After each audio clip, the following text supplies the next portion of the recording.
Break के बाद आपका स्वागत है। हम चर्चा कर रहे हैं protection of women against sexual harassment at work place bill 2010 के बारे में।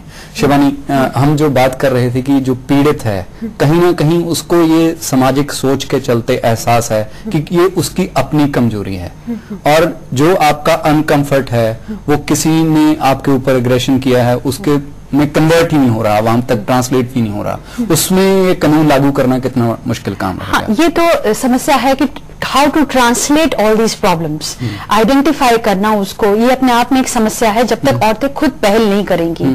ऐसा इसलिए भी नहीं हो पा रहा क्योंकि औरतों की अपनी कोई एक यूनिवर्सल कैटेगरी नहीं है। हम ये मानकर चलते कि सारी औरतों की समस्याएं एक जैसी हैं, मुख्य तौर पर एक जैसी हैं, पर फिर भी औरतों में भी कैटेगराइजेशन है। इस तरह के लॉज जो हैं बहुत हद तक, पूरी तरह से नहीं, बहुत हद तक मिडिल क्लास शिक्षित महिला के लिए तो काम के हैं, पर फिर भी जो अनऑर्गेनाइज सेक्टर जिनकी चर्चा मैंने पहले की, जो अशिक्षित महिलाएं जिनको कानून के बारे में जानकारी नहीं है, उनके लिए इस तरह के कानून बहुत कम मददगार साबित होते हैं। फिर जैसी बात रजनी ने कही कि औरतें जब तक खुद सामने नहीं आती, यहाँ तक कि पढ़ी लिखी महिलाएं भी कई बार पहल नहीं कर पाती, इस तरह के हैरेसमेंट के केसेस के केस दर्ज नहीं करवा पाती। केस तो बाद में दर्ज होगा, पहले प्रॉब्लम को डिस्कस करना, सामने ही नहीं आती, वो पहले उसको एडमिट करना कि ऐसा हुआ। ऐसा क्यों नहीं होता? कुछ कल्चरल कोड्स हैं हमारे पास, हमने कल्चरली डिफाइन कर दिया कुछ चीजों को कि औरतें ऐसे बैठेंगी, ऐसे रहेंगी, ये काम करेंगी, इतने बजे जाएंगी, इतने बजे आएंगी, ये पहनेंगी, ये कल्चरली डिफाइन कर रहे हैं। आप सांस्कृतिक रूप से कुछ कोड्स बनाकर उनको आरोपित करते हैं, वो समाज आप उसको वैसे डिफाइन करते हैं कि ये महिलाओं के लिए सभ्य माना जाएगा या असभ्य।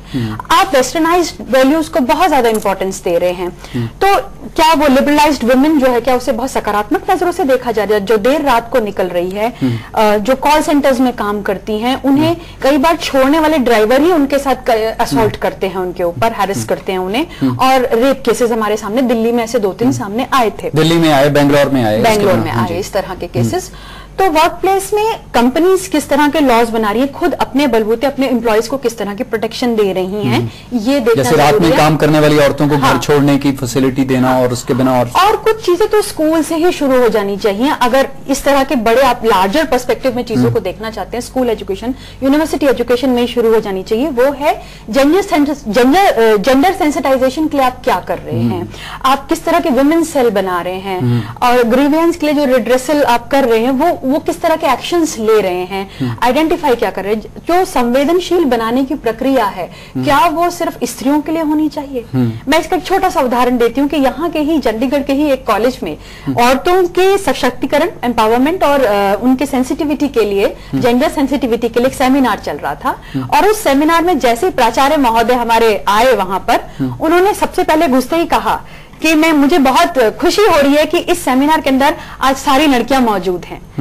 तो लड़कियों से ज्यादा, कहीं ज्यादा संवेदनशील बनाने की जरूरत है पुरुषों को, उन्हें ज्यादा जानने की जरूरत है कि किस तरह से सोसाइटी को ऑपरेट करेगी। आप वर्क प्लेस की बात करते हैं, स्पेस आप कैसे डिफाइन कर रहे हैं? Space which has been allocated to the males, traditionally वो कार्यक्षेत्र निर्धारित कर रखा है पुरुषों ने कि ये ऐसा वर्क प्लेस बनेगा, उसमें महिलाएं काम कर रही हैं। अब उसको रीडिफाइन करना है। एक्चुअली ये पुरुषों ने, बात है कि जिस माहौल में हम इस वक्त जी रहे हैं उसमें ये तय नहीं हो सकता कि औरत कितने बजे से कितने बजे तक निकलेगी। बहुत सारी जॉब्स अपॉर्चुनिटीज हैं और औरतें काम कर रही हैं उस माहौल में।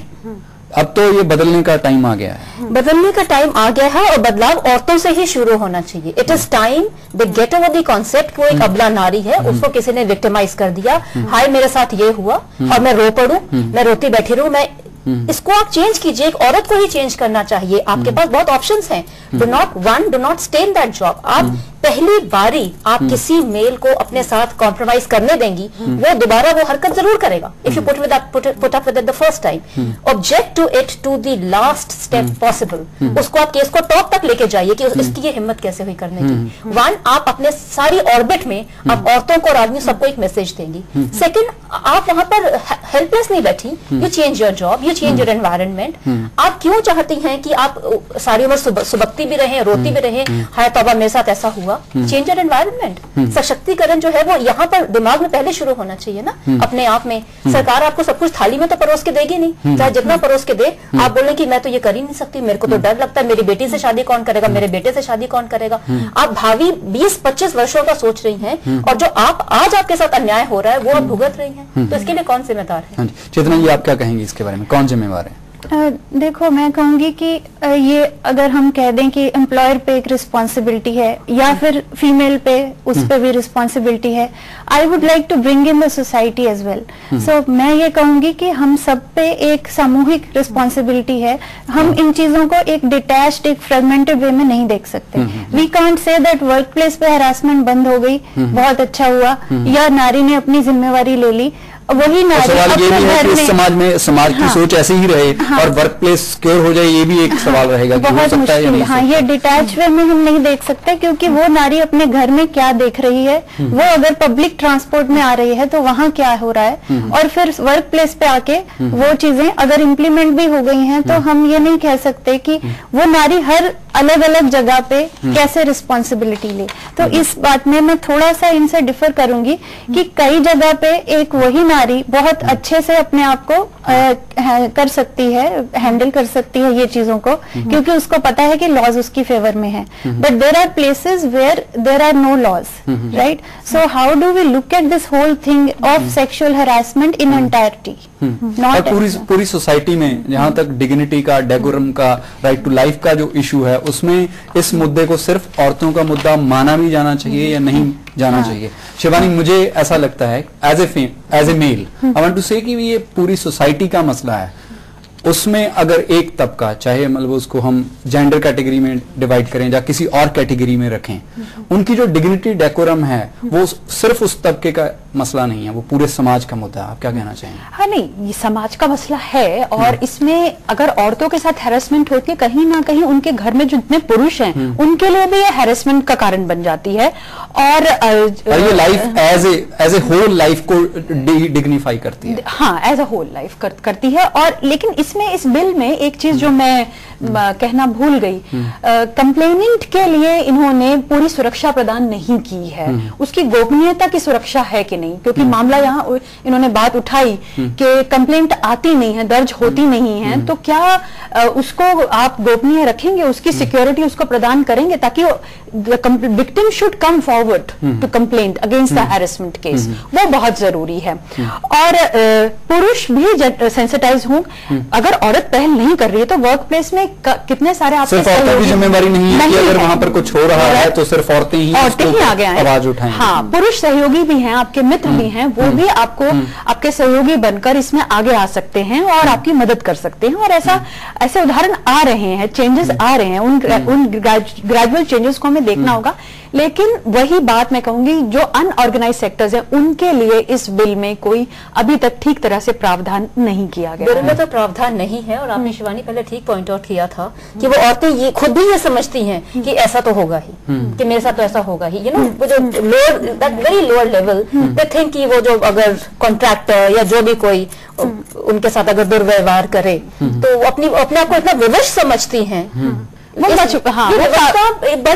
डीप रूटेड हो गया हमारी सोसाइटी में। इवन एजुकेटेड वुमेन, जैसे मैंने अपनी एक कोलीग की बात की, ये विवशता एक बड़ी मानसिक रोग बन गया है कि मेरे साथ तो ऐसा होगा ही, मैं बच के चलूं, कोई मुझे ना समझे कि मेरी इसमें कोई योगदान था। इस विवशता, जब तक ये घर के लेवल पे कोई टीचर कितना बदल लेगी या बदल लेगा, या लॉ कितना बदल लेगा, एक परिवार के लेवल पर जब ये विवशता को नहीं निकाला जाएगा कि तुम विवश नहीं हो, you are living your life, take responsibility for it, तो तब तक ये एक लॉ को कहां तक हेल्प करेगा? हाँ जी, चेतना, एक कानून कहां तक हेल्प करेगा, ये एक इम्पोर्टेंट सवाल है। जैसे आपने कहा कि इसको हम सिर्फ वर्क प्लेस तक कन्फाइन करके नहीं देख सकते मुद्दे को, और कौन सी इंस्टीट्यूशंस हैं, कहां से सोसाइटी का कौन सा वो तबका है जो इस मुद्दे को आगे ले जा सकता है, जो ज्यादा सिक्योर कर सकता है सोसाइटी को as a whole sexual harassment के मामले में? मुझे लगता है कि ये सारी सेंसिटाइजेशन एजुकेशन में शुरू होनी चाहिए।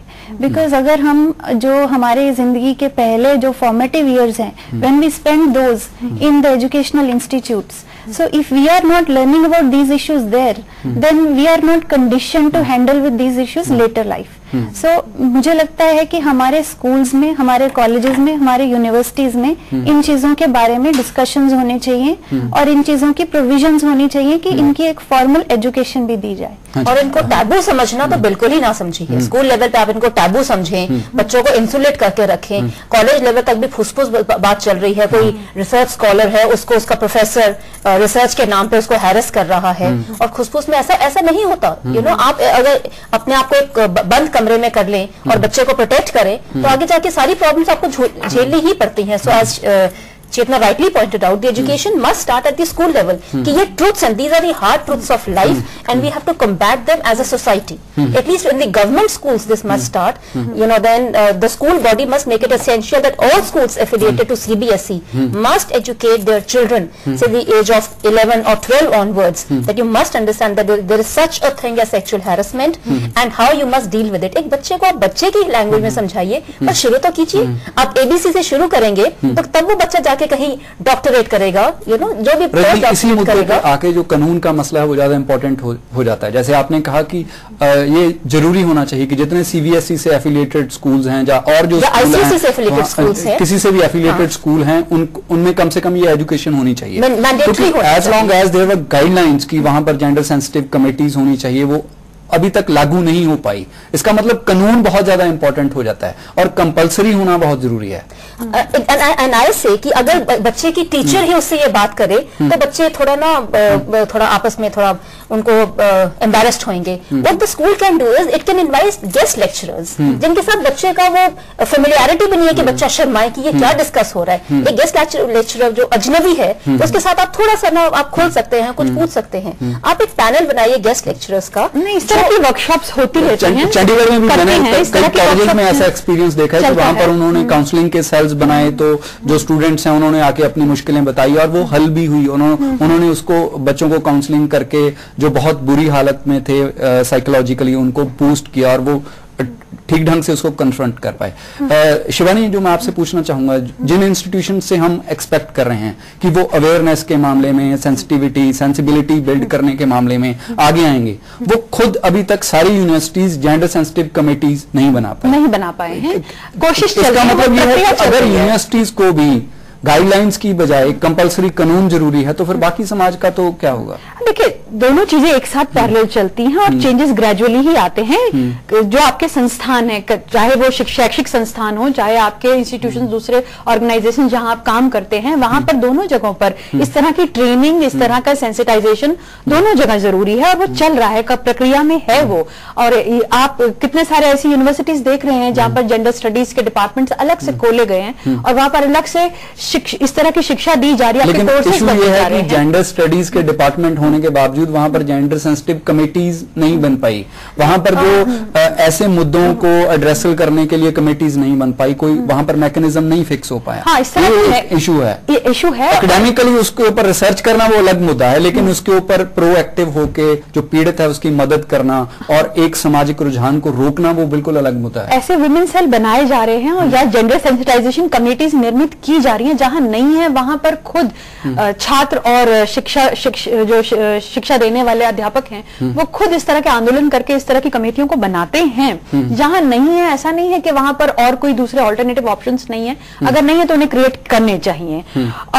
क्योंकि ये चीजें इतनी कल्चरली कोडेड है, मैं दोबारा से इस शब्द का इस्तेमाल करूंगी, सांस्कृतिक रूप से इतनी बैठी हुई है समाज के अंदर कि ये तय कर दिया जाता है कि ये घर के क्षेत्र है, ये परिवार है, ये विवाह संस्था है, इसके अंदर इस तरह के बिहेवियर की मांग की जाए और ये आपका वर्क प्लेस है, इसमें ऐसे बिहेवियर की मांग की जाए। और अगर आप ऐसे इस लक्ष्मण रेखा के बना देंगे तो तब उस स्थिति में स्त्री के लिए इस तरह के कानून जो है वो बहुत कम मददगार साबित होते हैं। तय घेरे हैं, इनको तोड़ के इसके बाहर सोचना बहुत जरूरी है। मुझे लगता है कि ये एक अहम नुक्ता है जिसपे ये बहस खत्म की जा सकती है। आप सभी आज की इस चर्चा में शामिल हुए, आपका बहुत बहुत धन्यवाद।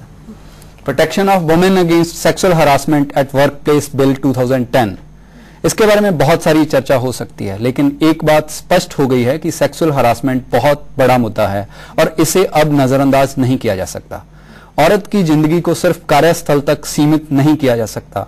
वे घरों में हैं, दफ्तरों में हैं, सड़क पर हैं, खेतों में हैं, रेलगाड़ियों में हैं, बसों में हैं, हर जगह हैं, हर समय हैं और अपने हक से हैं। सेक्सुअल हरासमेंट भी हर जगह है। ये सवाल हम सबके सामने है कि इससे कैसे निपटना है। आपको इस सवाल के साथ छोड़कर हम आज का प्राइम डिबेट खत्म करते हैं। नमस्कार, सत श्री अकाल, खुदा हाफिज।